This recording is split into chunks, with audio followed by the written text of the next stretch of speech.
He wrote the anthems of the 60s but spent 60 years denying he was anyone's prophet. Bob Dylan, the man who ran from his own legend.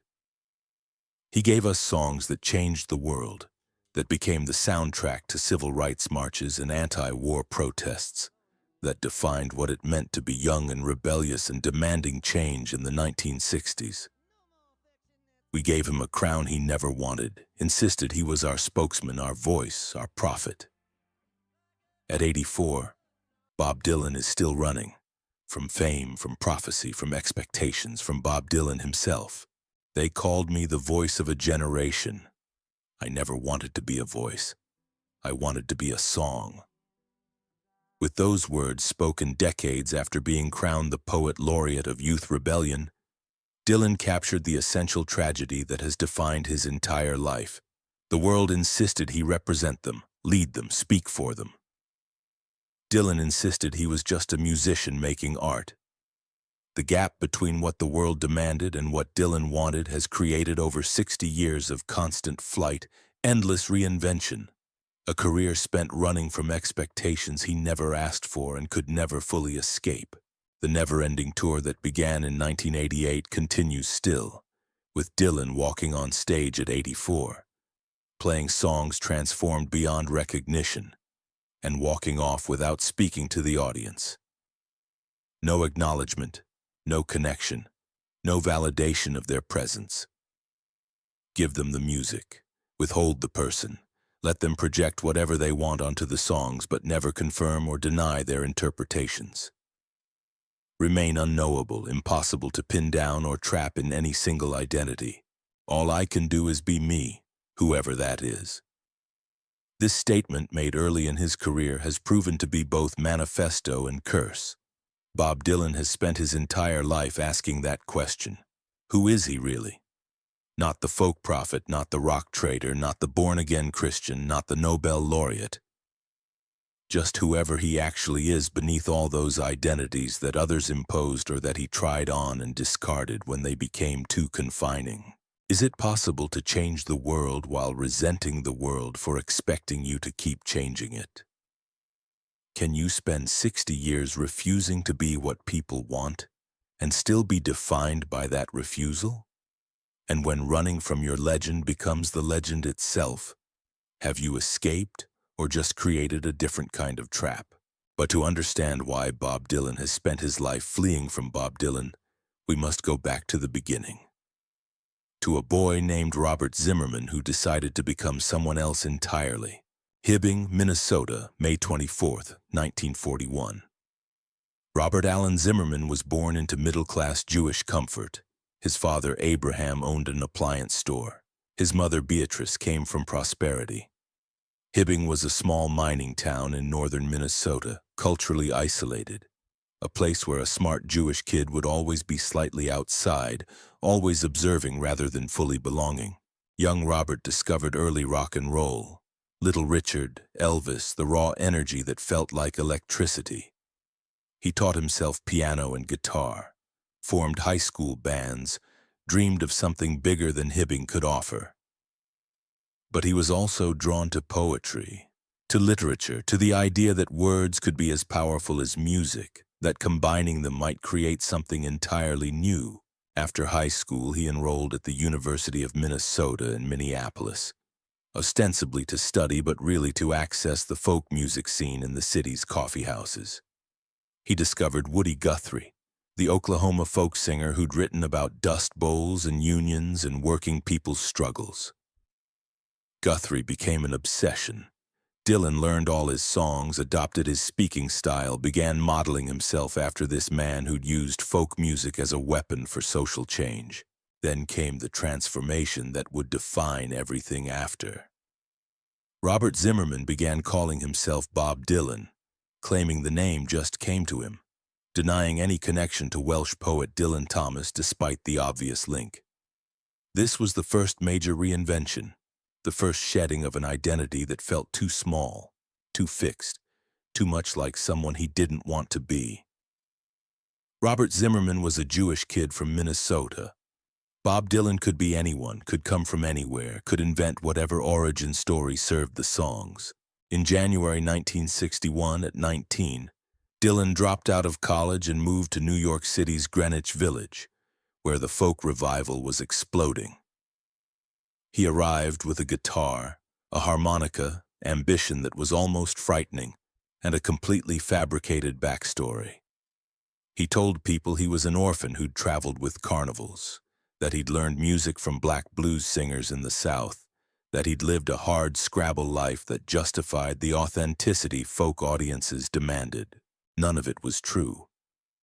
But the lies worked because Dylan made them feel true through his songs, through his performance of authenticity so committed it became its own truth. He was creating Bob Dylan from scratch, and the raw materials were Woody Guthrie, folk tradition, and pure imagination.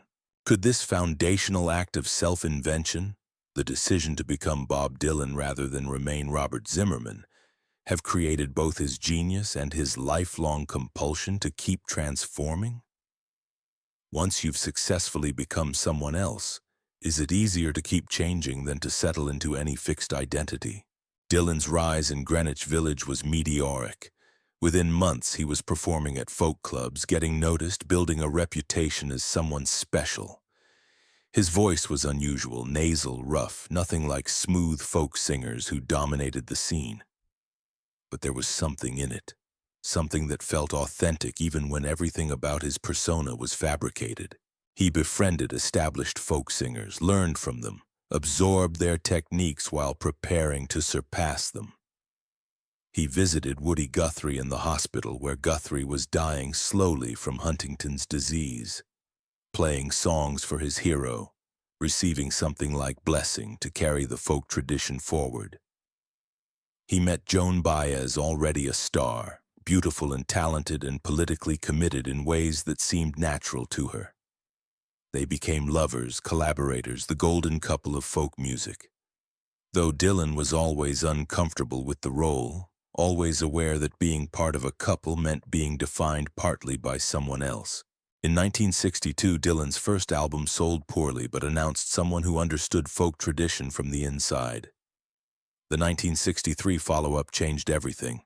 Songs that combined folk melodies with lyrics that were poetic, political, personal, and universal simultaneously. One song in particular became an anthem for the civil rights movement, capturing something essential about the moment. Dylan, at 22, became the voice of his generation, but he never wanted to be a voice. He wanted to write songs, to make music, to be an artist. The difference is crucial. Being a voice means being a representative, obligated to those you represent. Being a songwriter means being an artist who creates and moves on. Dylan wanted the artist's freedom, but the world gave him the spokesman's responsibility. His 1964 album cemented his status as prophet of social change. The title track became an anthem, a call to arms, a manifesto for generational rebellion. Songs addressed civil rights, poverty, war, social injustice, all the issues young people were mobilizing around. Dylan was suddenly not just a musician but a movement, not just a songwriter but a symbol, and he hated it. Not the success. He wanted to be successful, wanted his songs to matter. But he resented being trapped as folk prophet, expected to write political anthems, judged by whether his songs served the movement. He was 23 and already suffocating under expectations he'd helped create but never fully wanted. Behind all that success was their unbearable pressure nobody saw. When you're crowned voice of a generation at 23, when every song is analyzed for political meaning, when people expect you to lead them toward revolution, can you ever just be a person writing songs? The breaking point built through 1964 and early 1965. Dylan had been listening to the Beatles and Rolling Stones who'd taken American rock and transformed it into something new. He wanted to make that kind of music, louder, electric, less tied to folk traditions' restrictions. But folk purists believed going electric was betrayal, that real folk music had to be acoustic, that adding rock elements meant selling out. Dylan didn't care. Or rather, he cared deeply about making the music he wanted to make, and that mattered more than what purists thought. In early 1965, he recorded an album that was half acoustic, half electric, a transitional work signaling his direction. Then in July 1965 came a 6-minute electric rock song that changed everything. It was nothing like folk music, nothing like what anyone expected. It was angry and sneering and electric and perfect. The folk world was horrified. This was betrayal, they said. Dylan had abandoned the movement, abandoned the cause, sold out for commercial success. He'd gone from prophet to pariah among people who'd made him famous.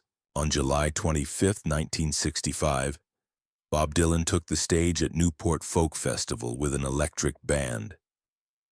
Newport was folk music's sacred gathering, where acoustic guitars and political commitment were supposed to reign supreme. When Dylan plugged in and launched into his opening song with a full rock band, the audience erupted, some cheering but many booing, jeering, shouting for him to stop this sacrilege. Dylan played 3 electric songs, then walked off stage. The folk world had rejected him, or he had rejected the folk world. Depending on perspective, either way represented a rupture that would never fully heal. Joan Baez, who'd been his champion and lover, felt betrayed. Folk patriarch Pete Seeger reportedly tried to cut the power cables. The people who'd crowned Dylan their prophet now denounced him as traitor, but Dylan's perspective was simpler and more profound. I'm just playing my music. He wasn't trying to betray anyone or make political statements. He was trying to be an artist rather than symbol, to make the music he heard in his head rather than the music others expected. If that meant being hated by the very people who'd loved him a year earlier, so be it. Better to be hated for being authentic than loved for being fake. Did Newport 1965 mark downfall or liberation? When you destroy the image that made you famous, losing the audience that worshipped you, is that failure or the bravest thing an artist can do? The aftermath of going electric was both career triumph and personal devastation. The albums Dylan released between 1965 and 1966 are now considered masterpieces, among the greatest rock albums ever recorded. Dylan was creating a new form, proving that rock music could be as artistically serious as any other medium. But the touring was brutal. Dylan performed constantly, pushed himself relentlessly, trying to stay ahead of expectations that kept chasing him. He was doing amphetamines to keep up with the schedule, plus whatever else was available in mid-1960s rock culture. The combination of constant touring, drug use, and psychological strain of being simultaneously worshipped and hated was unsustainable. The motorcycle accident on July 29, 1966, near Woodstock, New York, remains one of the most mysterious events in rock history. The official story is that Dylan was riding his Triumph 500 motorcycle when he lost control and crashed, suffering injuries serious enough to require hospitalization and forced cancellation of touring and recording commitments. But the details have never been clear, and Dylan himself has told contradictory versions over the years. In some accounts, he broke his neck. In others, the injuries were relatively minor. Some reports say he was rushed to the hospital. Others claim he recovered at home. There were no photographs of the accident, no police report ever made public, no eyewitnesses who spoke to the press. The crash happened on a private road, and only Dylan and a few close associates knew what actually occurred. Over the years, theories multiplied. Some believed the accident was more serious than Dylan ever admitted, that he'd come close to dying and the experience changed him fundamentally. Others suspected the injuries were minor or even fabricated, that Dylan used the accident as excuse to escape from pressures that had become unbearable. The constant touring, the drugs, the expectation that every album would be revolutionary, the exhaustion of being Bob Dylan 24 hours a day, there's evidence supporting the escape theory. Dylan had been touring relentlessly, using amphetamines to maintain the pace, showing signs of exhaustion and strain. The motorcycle accident gave him a reason to disappear that no one could question. If he was seriously injured, of course he needed to stop working, stop performing, stop being available for constant consumption by fans and critics and the media. During his year plus of invisibility after the accident, Dylan lived quietly in Woodstock with his wife Sarah and their children, painting, writing, recording informally with friends but not for release. He grew a beard, gained weight, lived like a regular person rather than a cultural icon. It was as if he was using the accident's cover to try being Robert Zimmerman again, to remember who he was before Bob Dylan consumed his entire identity. When he finally emerged, he was different, not physically broken but transformed psychologically. The speed and intensity that had characterized his 1965-66 period were gone, replaced by something quieter, more measured, more sustainable. Whether the accident caused this change or simply provided cover for a transformation he'd already decided he needed, that remains unclear. Dylan has never given a straight answer, has told different versions to different people, has maintained the mystery as carefully as he's maintained every other aspect of his mythology. When he re-emerged with a new album in late 1967, he was different, quieter, more introspective. The songs stripped down and biblical rather than electric and surreal. Then came a country album in 1969 that confused everyone who thought they understood Dylan's trajectory. He was transforming again, refusing to settle, using each album to shed the identity people had assigned to his previous work. This pattern would continue for the rest of his career. Constant reinvention, endless transformation, refusing to be pinned down or defined or trapped in any single identity. Dylan would try on genres like clothes, rock, country, gospel, blues, discarding each when it started feeling too comfortable, when people started expecting it from him. Can anyone sustain this kind of constant transformation for 60 years? Or does running from expectations become its own trap, defining you by what you're refusing rather than who you actually are? The 1970s were creatively uneven, with brilliant work mixed with albums that felt less inspired.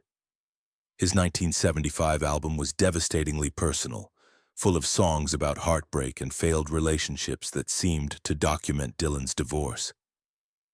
For once, he was writing directly about his own life rather than hiding behind metaphor. The vulnerability was striking from someone who'd spent his career maintaining mystery and distance. But even vulnerability was temporary. Dylan continued transforming, trying different sounds, never settling. The born-again Christian phase that began in the late 1970s might have been Dylan's most shocking transformation yet. In 1978, Dylan experienced what he described as a religious conversion, a born-again experience that led him to evangelical Christianity with the same intensity he'd once brought to folk music or rock and roll. For someone who'd been the voice of secular rebellion, who'd written songs questioning authority and traditional values, this conversion seemed incomprehensible to many fans. In 1979, Dylan released Slow Train Coming, an album of explicitly Christian songs. The music was good. Dylan's songwriting craft hadn't abandoned him, but the content was jarring. Songs about salvation and faith and serving Jesus, sung by the same person who'd once written about blowing in the wind and the times they are a-changing. Some fans felt betrayed again, others simply didn't know what to make of it.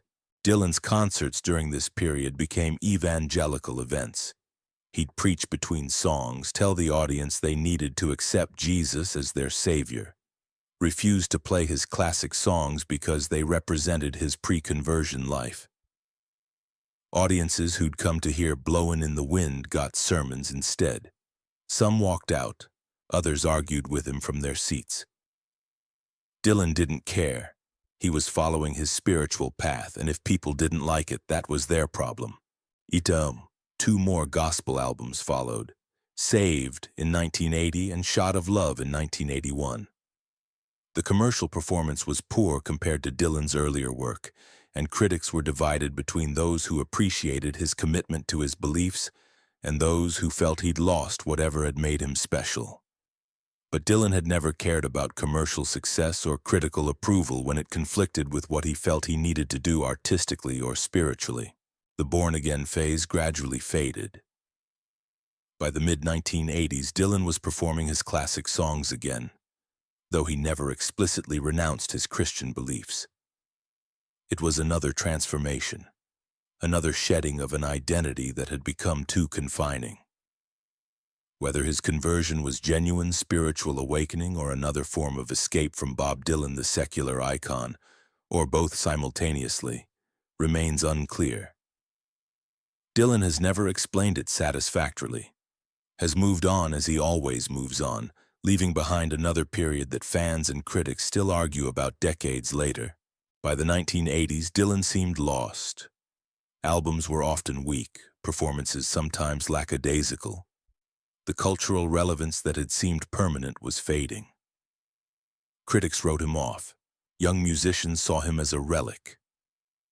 The never-ending tour began in 1988 as a way to stay relevant, to keep performing, to remain Bob Dylan by constantly being Bob Dylan on stage even when studio albums weren't connecting. The relationship between Bob Dylan and Joan Baez was one of folk music's most celebrated partnerships, and its dissolution became one of its most bitter ruptures. When they met in the early 1960s, Baez was already established, a beautiful singer with a crystalline voice and deep political commitment, who'd become the face of folk music's intersection with social activism. Dylan was the rising talent, rough and brilliant, someone Baez recognized as having something special that transcended conventional folk music. Baez championed Dylan when he was still relatively unknown, bringing him on stage at her concerts, introducing him to larger audiences, using her established fame to boost his rising career. She believed in him not just as an artist, but as the voice their generation needed. Someone who could write the songs that would change the world. Their romantic relationship was intense, complicated by both being artists with strong personalities, by Dylan's discomfort with being defined by any relationship, by the age difference that gave Baez more life experience while Dylan had the raw talent that would eventually eclipse her. But as Dylan's fame grew, the dynamic shifted. He no longer needed Baez's help to reach audiences. If anything, her association with him was becoming more valuable to her career than his. And Dylan was moving in directions that Baez found troubling. She was deeply committed to political activism, to using music as a tool for social change, to being a voice for movements she believed in. Dylan was increasingly uncomfortable with that role, wanted to be an artist rather than activist, resented being expected to serve causes even when he'd written songs that became those causes' anthems. The Newport Folk Festival in 1965 wasn't just professional betrayal for Baez. It felt personal. Dylan going electric wasn't just musical evolution. It was rejection of everything the folk movement represented, everything Baez had championed, everything their relationship had been built on. She felt he'd used her to build his career, then abandoned both her and the movement once he no longer needed them. The pain in her voice when she spoke about Dylan in later interviews was palpable. Not just the hurt of a romantic relationship ending, but the deeper wound of feeling betrayed by someone she'd believed in and helped create. Dylan characteristically said little about Baez publicly. He moved on, transformed, became someone new. His ability to shed relationships as easily as he shed musical styles was both his greatest strength and his greatest cruelty. He wasn't sentimental, didn't look back, didn't feel obligated to maintain connections that no longer served his artistic evolution. Whether this made him a ruthless egotist or simply an artist protecting his creative freedom depends on your perspective, but it certainly left casualties, and Joan Baez was one of the most prominent. His relationship with his children from his marriage was complicated by constant touring and emotional unavailability. His son Jacob would become a successful musician himself, but he'd speak carefully about his father, acknowledging genius while suggesting the costs of being Bob Dylan's son, of growing up with a father who was simultaneously famous and absent, celebrated and unknowable. The 1990s brought creative renaissance. His 1997 album was his best in years, full of songs about mortality and regret in accumulated years. Dylan was 56, finally writing as an older man rather than trying to maintain rebellious youth energy. The album won awards, reminded everyone Dylan could still create essential music when the muse struck. But the breakthrough that really changed how Dylan was perceived came in 2016, when he was awarded the Nobel Prize in Literature. It was controversial. Was Dylan really a writer in the literary sense? Could song lyrics be considered literature? The literary establishment was divided. Dylan's response was characteristic. He ignored it. For weeks after the announcement, he said nothing publicly, didn't acknowledge the award, left the Nobel Committee wondering if he'd even accept. When he finally agreed, he refused to attend the ceremony, sending a written speech instead that was read by someone else. It was the ultimate Dylan move: accept the honor but refuse to perform its rituals, take recognition but maintain distance from the institution offering it. The speech was remarkable, arguing his songs weren't trying to be literature, that he'd been influenced by folk tradition and blues and rock rather than poets. He was subtly rejecting the award's very framing while accepting it, saying essentially, "You can call me literary if you want, but I'm a musician. I've always been a musician, and your literary categories don't apply to what I do." Is refusing to attend your Nobel ceremony rebellion or rudeness? When you've spent 60 years avoiding being trapped by expectations? Does turning down their highest honor free you, or just prove you're still defined by what you're refusing? A Bob Dylan concert in 2025 is a strange, often frustrating experience for audiences expecting nostalgia or connection. Dylan typically walks on stage without acknowledgement, sometimes hidden behind keyboards and equipment so audiences can barely see him. He launches into songs without introduction, often arranging them so differently from the original recordings that it takes verses before audiences realize what they're hearing. His voice, ravaged by decades of performing and smoking, sometimes barely carries the melody. He doesn't speak between songs, doesn't thank the audience, doesn't acknowledge their applause. For longtime fans, this can be maddening. They've paid money to see a legend, hoping to hear beloved songs performed recognizably, wanting some sense of connection to the artist who meant so much to them. Instead, they get a deliberately obscured figure playing deconstructed versions of classics, refusing to give them the nostalgia they crave. Some people leave early. Others stay but feel vaguely disappointed, as if they've been rejected by someone they loved. But for those who understand what Dylan's doing, these concerts are fascinating precisely because of what they refuse. Dylan at 84 is still insisting on his right to be an artist rather than a jukebox, still transforming his songs because playing them the same way every night would feel like death, still refusing to be Bob Dylan the icon in favor of being Bob Dylan the musician who's trying to find something new in old material. The never-ending tour has become a test of endurance for both Dylan and his audiences. He's played over 3,000 shows since it began in 1988, performing in cities large and small, often in unglamorous venues, treating each show not as an event, but as simply what he does. He plays music, has been playing music for over 60 years, will keep playing music until he physically can't anymore. The tour isn't about money or fame or maintaining relevance. It's about the work itself, about being a musician who performs because that's what musicians do. Critics have noted that Dylan seems more comfortable on stage than off, that performing allows him to be Bob Dylan without having to explain Bob Dylan, that the songs themselves provide a kind of shield against the expectations and demands that have haunted him since the 1960s. When he's playing music, he's just a musician. When he stops, he becomes a symbol, a prophet, a voice, all the things he never wanted to be. His visual art has become an unexpected late-career development. Paintings and drawings and sculptures that sell for significant prices, exhibited in galleries. representing yet another way Dylan can create without being trapped by voice of a generation identity that has haunted him since the 1960s. His memoir, published in 2004, was characteristically elusive, beautifully written but deliberately unrevealing, full of stories but carefully avoiding personal revelations.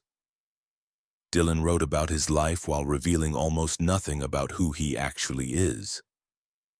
A promised second volume has never appeared, as if even limited revelation of the first book was more than he was comfortable with. The legacy Bob Dylan leaves is massive and complicated. He changed popular music permanently, proved rock lyrics could be poetic and meaningful, influenced countless musicians across genres, created songs that have become part of cultural DNA. But the personal cost has been enormous. Dylan has spent his entire adult life running from expectations created by early success, transforming endlessly to avoid being trapped, maintaining distance because closeness meant vulnerability, and vulnerability meant being claimed by people who thought they owned him because his songs meant something to them. He never wanted to be voice of a generation. He never asked to be prophet. He just wanted to write songs, to make music, to be an artist pursuing his craft. But the world insisted on making him more, on loading his songs with political meaning, on crowning him spokesman for movements he didn't lead and didn't want to represent. And Dylan has spent 60 years saying no. No to folk purists, no to political movements, no to literary categorization, no to explaining himself, no to being anything other than whatever Bob Dylan he feels like being at any moment. He wanted freedom without responsibility. Wanted to make art without being obligated to anyone, wanted to transform and evolve without being held accountable to past versions of himself or people who loved those versions. Whether that makes him heroic or selfish depends on perspective, but it's undeniably made him Bob Dylan, one of the most influential and deliberately unknowable figures in popular culture. He's still alive at 84, still touring, still refusing to settle or explain or give audiences comfort of familiarity. The never-ending tour is both literal description and perfect metaphor. Dylan can never stop moving because stopping would mean being caught, being defined, being trapped in an identity that would feel like death to someone who's spent his entire life insisting on freedom to be whoever he wants, the prophet who never wanted to prophesy. The voice who never wanted to speak for anyone, the poet who insists he's just a musician, the legend who spends his life running from his own shadow. Bob Dylan is all these contradictions simultaneously, and the tragedy is that even running from expectations for 60 years doesn't free you. It just defines you differently, as the man who runs, as the artist who transforms, as the prophet who rejects prophecy while remaining forever trapped by the role he spent his life refusing. Bob Dylan never wanted to be a voice. He wanted to be a song. But songs don't belong to their writers. They belong to the world. And that may be the cruelest truth of all. You can refuse to be a prophet, but if people decide you're their prophet anyway, your refusal just becomes another part of the mythology you can never escape. The running becomes the legend, the transformation becomes the trap, and the man who wanted nothing more than to write songs and be left alone becomes, ironically, one of the most analyzed, mythologized, and eternally discussed figures in modern culture. If becoming voice of a generation means losing your own voice, is that glory or curse? And when you spend 60 years running from definition, but that running becomes your definition, have you achieved freedom, or just become prisoner of your own refusal?